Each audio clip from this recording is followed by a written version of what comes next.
Aziz milletimiz, tarihi boyunca vatanı uğrunda şehit ve gazi olmayı her zaman büyük bir onur ve gurur kaynağı saymıştır. Cennet vatanımız bizlere şehitlerimizin ve gazilerimizin emanetidir. Yüreklerindeki koşulsuz vatan sevgisi ve üstün cesaretle bizlere zafer ve kahramanlıklarla dolu bir geçmiş armağan eden şehit ve gazilerimiz bizlerin her zaman gurur kaynağı olmuştur.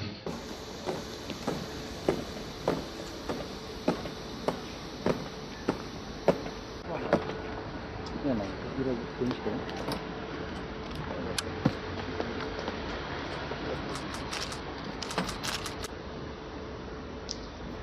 Garnizon Komutanlığı Çelengi. Marş!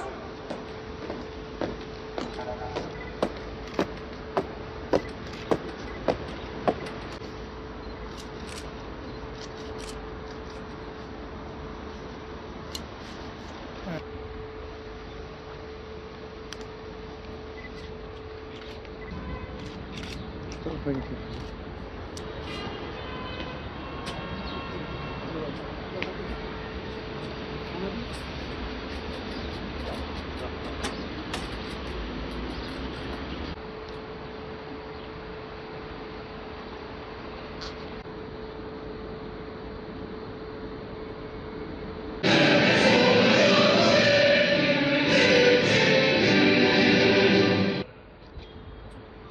Tarih boyunca hür ve bağımsız yaşamış Türk milleti işgal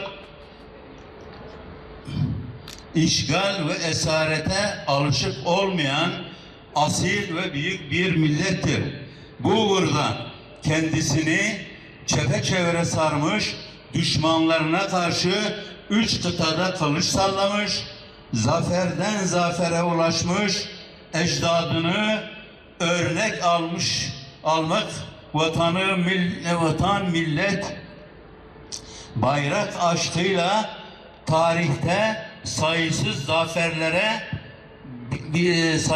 zaferlerle birlikte 14 Temmuz'da da FETÖ'nün hain ve sinsi darbe girişimine topyekün millet olarak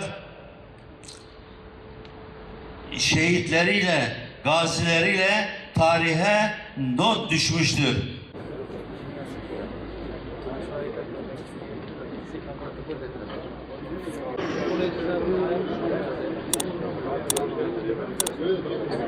Buraya